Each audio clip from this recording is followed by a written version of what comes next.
na 19 units, 11 municipalities. Okay, sabi. Yes po, as announced sabi, hali yan sa DILG, igwasinda ning distribution plan na itatao kayan sa tuya, na susunod.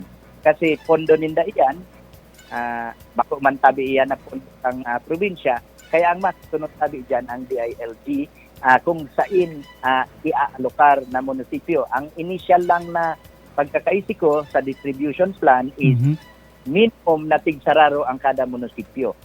And then, so that's 11 already. And then the rest, ikasindang pinasabi na around 4 will be allocated sa province. So that's already 15.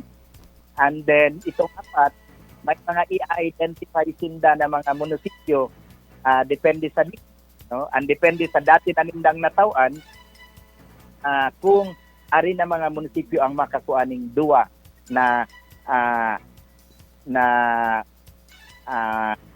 rescue vehicle tabi. But as far as I can recall, based duman sa huron with DILG, I think ang baras will be allocated too.